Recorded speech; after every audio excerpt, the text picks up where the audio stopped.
Hi everyone, this is Ritika Goswami, your commerce educator and mentor. Hope you all are doing well in your life. So आज का जो हमारा topic होने वाला है वो है basic concept of macro economics. तो basic concept of macro economics में जितने भी हमारे टॉपिक्स को कवर किए गए हैं, जैसे कि फैक्टर इनकम हो गए, ट्रांसफर इनकम हो गए, डोमेस्टिक टेरिटरी, नॉर्मल रेसिडेंट, ये सारे टॉपिक्स को कवर करने वाले हैं और जितने भी इनसे रिलेटेड मल्टीपल चॉइस क्वेश्चन होंगे उन सबको डिस्कस करेंगे। बट इसको स्टार्ट करने से पहले सबसे पहले सबको हैप्पी दिवाली एंड आप अच्छे से इंजॉय करना दिवाली को, एंड साथ ही साथ आपको कंसिस्टेंसी के साथ अपनी पढ़ाई भी करनी है, ठीक है।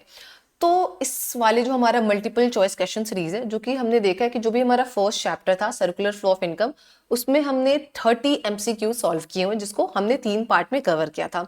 सिमिलरली जो हमारा chapter 2 basic concept of macro economics का जो ये सीरीज होने वाला है वो भी हम 3 पार्ट में कवर करेंगे। इसका भी पार्ट 1 होगा, पार्ट 2 होगा एंड पार्ट 3 होगा, एंड हर एक पार्ट में टोटल 10 क्वेश्चंस होंगे। इट मींस अगर हम तीनों पार्ट को कंबाइन करें तो टोटल हमें 30 क्वेश्चंस देखने को मिलेंगे, ठीक है।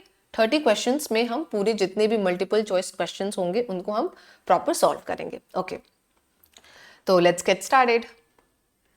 ओके, तो हमारा फर्स्ट क्वेश्चन पे मूव करते हैं। तो फर्स्ट क्वेश्चन बोलता है कि which of the following are covered under the domestic territory of India.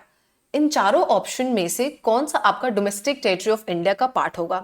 तो इस एमसीक्यू को सॉल्व करने के लिए फर्स्ट ऑफ ऑल आपको ये पता होना चाहिए कि डोमेस्टिक टेरिटरी का मतलब क्या होता है। तो अगर मैं लेमन्स लैंग्वेज में बोलूं तो डोमेस्टिक टेरिटरी का मतलब होता है political frontier of a country. It means आपके पॉलिटिकल बाउंड्री के अंदर, आपके कंट्री के जो भी बाउंड्री है उसके अंदर जो भी चीजें हैं वो आपके डोमेस्टिक टेरिटरी का पार्ट होगा। बट अगर जो चीजें आपके डोमेस्टिक टेरिटरी में नहीं है वो इंडिया का पार्ट नहीं होगा, राइट। बट ये तो रही डोमेस्टिक टेरिटरी का एक लेमन्स लैंग्वेज में डेफिनेशन। बट इसके अलावा 3 ऐसे हमारे पास केसेस हैं जो कि आपको इंक्लूड करना पड़ेगा, और अगर इससे रिलेटेड चीजें आती हैं तो आपको डोमेस्टिक टेरिटरी ऑफ इंडिया का पार्ट उसको कंसिडर करना पड़ेगा। जिसमें से अगर कोई शिप एंड एयरक्राफ्ट है, ठीक है, owned and operated by the normal resident of a country, तो वो हमारे डोमेस्टिक टेरिटरी ऑफ इंडिया का पार्ट होगा। दूसरा, अगर कोई एम्बेसीज है, कॉन्सुलेट्स हैं, वो अगर दूसरे कंट्री में लोकेटेड है, अगर वो हमारे कंट्री के हैं बट वो दूसरे कंट्री में लोकेटेड है, फिर वो हमारे डोमेस्टिक टेरिटरी ऑफ इंडिया का पार्ट होगा। और तीसरा, अगर कोई फिशिंग वेसल है, oil and natural gas rigs and floating platforms जो कि ऑपरेट हो रहा है in the international water, but उसको ऑपरेट कर रहा है हमारा नॉर्मल रेसिडेंट, तो हमारा किसका पार्ट होगा, डोमेस्टिक टेरिटरी ऑफ इंडिया का पार्ट होगा। तो ये 3 एडिशनल केस हैं, ठीक है। तो इसको ध्यान में रखते हुए इस हम मल्टीपल चॉइस क्वेश्चन को सॉल्व करते हैं। तो state bank of India in London, मतलब कि एसबीआई जो है वो लंदन में, तो क्या वो डोमेस्टिक टेरिटरी ऑफ इंडिया का पार्ट होगा। ये हमारा डोमेस्टिक टेरिटरी ऑफ इंडिया का पार्ट नहीं होगा। नो डाउट एसबीआई हमारे इंडिया का है बट वो हमारे जियोग्राफिकल बाउंड्री में लोकेट नहीं कर रहा है, तो ये डोमेस्टिक टेरिटरी का पार्ट नहीं होगा। दूसरा है office of Tata Motors in Australia, जो टाटा मोटर्स का ऑफिस है वो ऑस्ट्रेलिया में, इट मींस वो डोमेस्टिक टेरिटरी ऑफ इंडिया का पार्ट ये भी नहीं होगा। तीसरा है Google office in India, Google जो ऑफिस है वो इंडिया में, इट मींस वो हमारे जियोग्राफिकल बाउंड्री के अंदर लोकेटेड है, तो ये हमारा किसका पार्ट होगा, डोमेस्टिक टेरिटरी ऑफ इंडिया का पार्ट होगा। और चौथा है Russian embassy in India, it means Russia का जो एम्बेसी है वो इंडिया में है, तो ये हमारा डोमेस्टिक टेरिटरी ऑफ इंडिया का पार्ट नहीं होगा, ये किसका पार्ट होगा, डोमेस्टिक टेरिटरी ऑफ रशिया का पार्ट होगा, ठीक है। तो इसका आंसर क्या होगा, गूगल ऑफिस इन इंडिया, ठीक है। होप आपको डोमेस्टिक टेरिटरी ऑफ इंडिया का कॉन्सेप्ट क्लियर होगा। नो डाउट अगर जिन भी स्टूडेंट्स को नहीं समझ में आए तो इसके और भी रिलेटेड क्वेश्चन है, वहां पे हम कोशिश करेंगे समझने की, ठीक है। Moving towards our next question, that is which one of the following is an intermediate product. इन चारों ऑप्शन में से आपको बताना है कि कौन सा आपका इंटरमीडिएट प्रोडक्ट होगा। फिर से अगर आपको इसको सॉल्व करना है तो आपको इंटरमीडिएट प्रोडक्ट का कॉन्सेप्ट पता होना चाहिए। तो इंटरमीडिएट गुड्स वो गुड्स होते हैं which are used either for resale or further production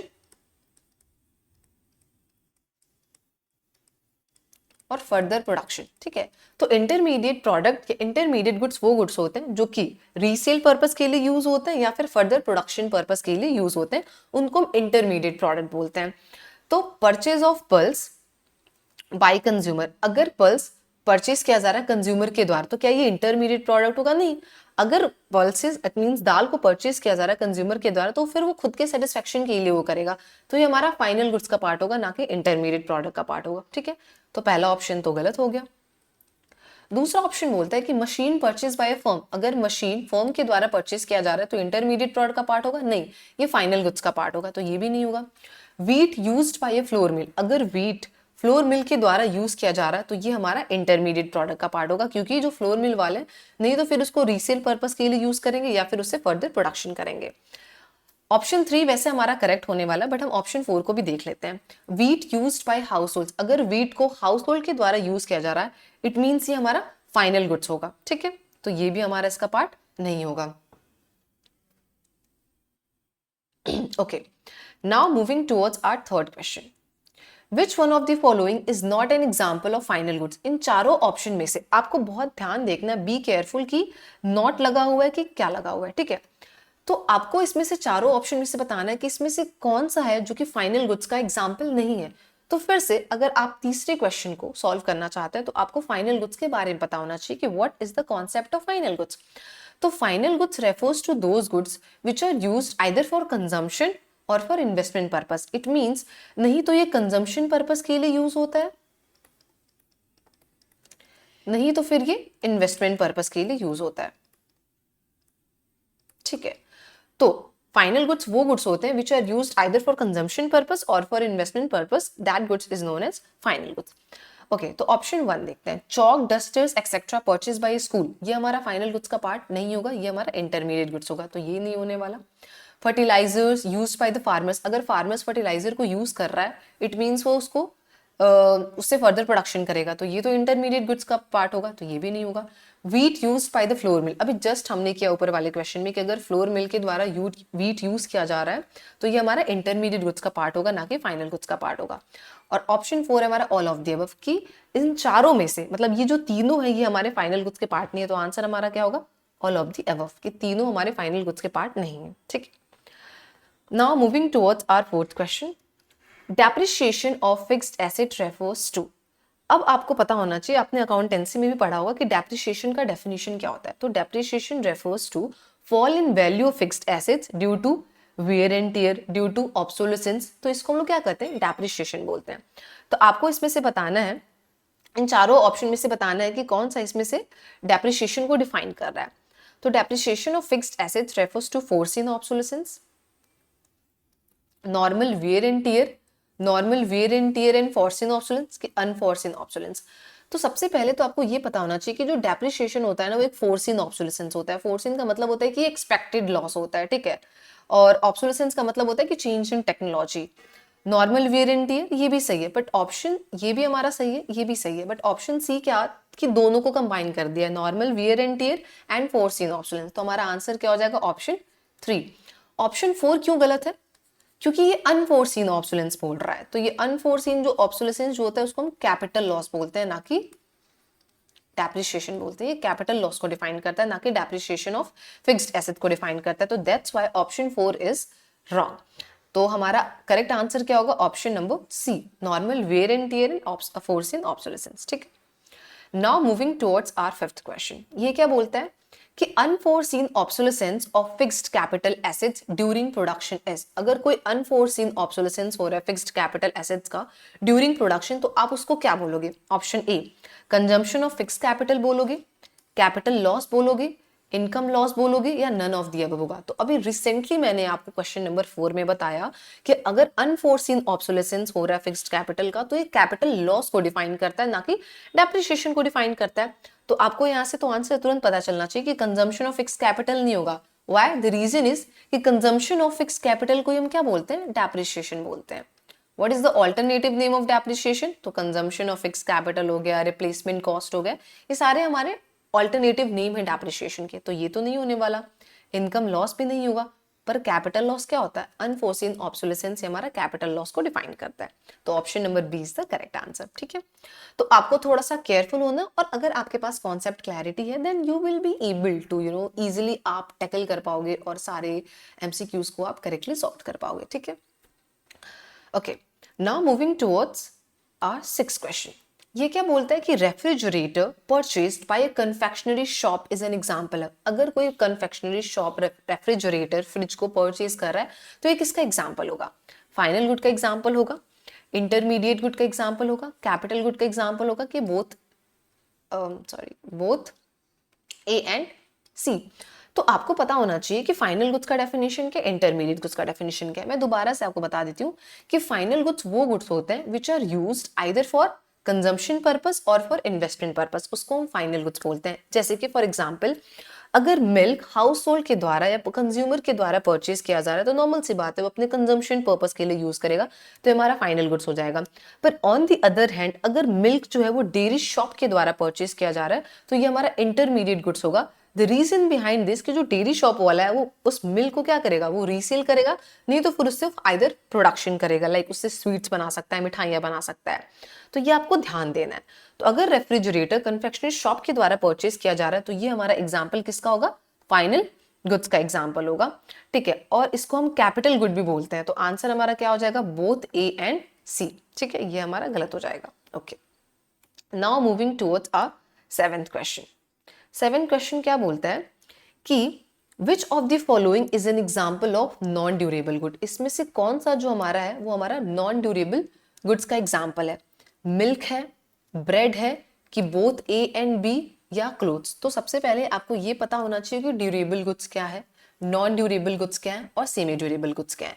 आप मुझे बताएंगे क्वेश्चन नंबर 7 को, let me know in the comment section कि क्वेश्चन नंबर 7 का आंसर क्या होगा, मिल्क होगा, ब्रेड होगा, बोथ ए एंड बी, या क्लोथ्स।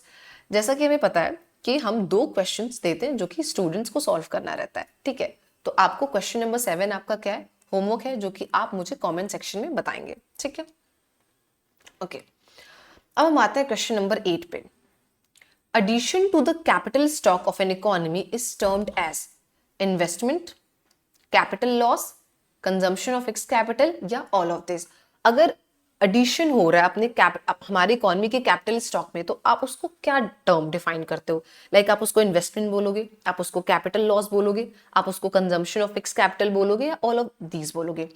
तो कंजम्पशन ऑफ फिक्स कैपिटल तो होने वाला नहीं, क्योंकि ये तो डेप्रिसिएशन हो गया, और डेप्रिसिएशन का डेफिनेशन तो होता है fall in value of fixed assets due to usage, obsolescence etcetera. तो ये नहीं होने वाला है। कैपिटल लॉस भी नहीं होने वाला है, क्योंकि यहाँ पे लॉस की तो कोई बात की ही नहीं जा रही है। यहाँ पे बताया जा रहा है एडिशन हो रहा है हमारे capital stock of an economy में। तो इसका आंसर हमारा क्या हो जाएगा, इन्वेस्टमेंट। अगर आपको इन्वेस्टमेंट को डिफाइन करना है तो आप बोल सकते हो कि investment refers to the addition to the capital stock of an economy is termed as an investment. Okay, तो ऑप्शन क्वेश्चन नंबर 8 का आंसर क्या होगा हमारा, investment. Now moving towards our 9th question, that is Japanese embassy in India is a part of domestic territory. अगर कोई Japanese embassy है और वो इंडिया में है तो वो किस डोमेस्टिक टेरिटरी का पार्ट होगा, इंडिया का पार्ट होगा, जापान का पार्ट होगा, बोथ ए एंड बी, या इंटरनेशनल एरिया। तो मैंने क्या बोला था, सबसे पहले मैंने आपको डोमेस्टिक टेरिटरी का डेफिनेशन बताया था कि political frontier of a country is known as domestic territory. इसके अलावा और भी 3 चीजें जो कि डोमेस्टिक टेरिटरी में आता है, जैसे कि अगर कोई शिप एंड एयरक्राफ्ट है owned and operated by the normal resident of a country, अगर कोई शिपिंग वेजल्स है, oil and natural goods and floating platform है जो कि इंटरनेशनल वाटर में ऑपरेट हो रहा है, तो ये भी हमारा डोमेस्टिक टेरिटरी का पार्ट होगा। नो डाउट वो इंटरनेशनल वाटर में ऑपरेट हो रहा है, बट फिर भी वो हमारे डोमेस्टिक टेरिटरी का पार्ट होगा। और तीसरा था हमारा कोई अगर एम्बेसीज है, कॉन्सुलेट्स है, अगर वो हमारे इंडिया का, हमारे देश का, अगर वो दूसरे देश में ऑपरेट कर रहा है फिर भी आप उसको डोमेस्टिक टेरिटरी ऑफ इंडिया का पार्ट कंसिडर करोगे। जैसे कि इंडियन एम्बेसी, अगर इंडियन एम्बेसी जापान में होता, ठीक है, तो अगर इंडियन एम्बेसी जापान में अगर मेरे से कोई पूछता कि किस डोमेस्टिक टेरिटरी का पार्ट होगा तो वो इंडिया के डोमेस्टिक टेरिटरी का पार्ट होगा, ना कि जापान का। अब आप मेरे से बोलेंगे कि मैम अब इंडियन एम्बेसी तो जापान में है तो वहां का जियोग्राफिकल बाउंड्री कवर किया, तो ये एक्सेप्शनल केस है, ये आपको याद रखना है। ठीक है, तो सिमिलरली अगर कोई जापानीज एम्बेसी है वो इंडिया में, नो डाउट वो इंडिया के जियोग्राफिकल बाउंड्री में ऑपरेट कर रहा है, बट फिर भी आप उसको इंडिया का डोमेस्टिक टेरिटरी नहीं कंसिडर करोगे, आप उसको domestic territory of Japan consider करोगे, क्योंकि ये हमारा एक्सेप्शनल केस है जो कि आपको याद रखना है। ठीक है, अगर सिमिलरली मैं यहाँ पे जापानीज एम्बेसी की जगह अगर मैं इसको इंडियन एम्बेसी लिख देती और अगर मैं आपसे बोलती कि इंडियन एम्बेसी, ठीक है, और इंडिया की जगह अगर मैं जापान कर देती और अगर आपको इसका आंसर देना रहता तो इसका आंसर क्या हो जाता, इंडिया हो जाता, क्योंकि नाउ इंडियन एम्बेसी हमारी जापान में है तो ये इंडिया का डोमेस्टिक टेरिटरी कंसिडर कहलाएगा। ठीक है, अब आते हैं question number 10। Which of the following constitute the reason for difference between market prices and factor cost? आपको बताना है कि market price and factor cost में कौन सा ऐसा टर्म है या कौन सा ऐसा इसमें से रीजन है जो कि डिफरेंशिएट करता है, और इसकी वजह से मार्केट प्राइस का अलग डेफिनेशन हो जाता है और फैक्टर कॉस्ट का अलग डेफिनेशन हो जाता है। तो क्या वो इनडायरेक्ट टैक्स है, क्या वो सब्सिडीज है, बोथ ए एंड बी, या फिर नन ऑफ द एबव। तो आपको पता है कि मार्केट प्राइस क्या होता है और फैक्टर कॉस्ट क्या होता है। तो अगर मैं मार्केट प्राइस आपको बताऊं कि मार्केट प्राइस क्या होता है, तो market price refers to that price जिसपे हमारा जो प्रोडक्ट होता है वो एक्चुअली में हम उसको सोल्ड करते हैं मार्केट में, उसको हम लोग क्या बोलते हैं, मार्केट प्राइस। और फैक्टर कॉस्ट क्या होता है, फैक्टर कॉस्ट वो कॉस्ट होता है जो कि हम पे करते हैं फैक्टर ऑफ प्रोडक्शन को। ठीक है, तो दोनों के बीच में डिफरेंस कौन क्रिएट करता है, तो वो इनडायरेक्ट टैक्स भी क्रिएट करता है और सब्सिडीज भी क्रिएट करता है। तो आंसर क्या हो जाएगा हमारा, बोथ ए एंड बी। और यहीं से आपको मैं एनआईटी का कॉन्सेप्ट बता देती हूँ। एनआईटी का फुल फॉर्म होता है नेट इनडायरेक्ट टैक्स। ठीक है, और इसका हमारा फॉर्मूला होता है इनडायरेक्ट टैक्सेस माइनस सब्सिडीज। ठीक है, तो अगर आपसे कोई पूछेगा कि मार्केट प्राइस और फैक्टर कॉस्ट में डिफरेंशिएट कौन करता है, तो इनडायरेक्ट टैक्सेस एंड सब्सिडीज, या फिर अगर ऑप्शन दिया होगा एनआईटी नेट इनडायरेक्ट टैक्स, तो आपका आंसर कर दोगे नेट इनडायरेक्ट टैक्स। तो ये था हमारा पार्ट 1। ठीक है, और अभी हमारे 2 पार्ट बचे हुए हैं, पार्ट 2 एंड पार्ट 3। एक ऑलरेडी मैंने आपको होमवर्क दे दिया हुआ है जो कि क्वेश्चन नंबर 7 है। एक आपको एक और होमवर्क लेना है कि क्वेश्चन नंबर 12, ये आपका होमवर्क होने वाला है। ठीक है, ओके। तो आई होप आपको डोमेस्टिक टेरिटरी का कॉन्सेप्ट समझ में आया, फाइनल गुड्स का कॉन्सेप्ट समझ में आया, इंटरमीडिएट का गुड्स का कॉन्सेप्ट समझ में आया, और एनआईटी का कॉन्सेप्ट। आगे और भी हमारे क्वेश्चंस हैं, उसको हम सॉल्व करेंगे और उसके बाद से और बाकी कॉन्सेप्ट्स को भी समझेंगे। Okay, so thank you so much for giving your precious time to me. Bye bye.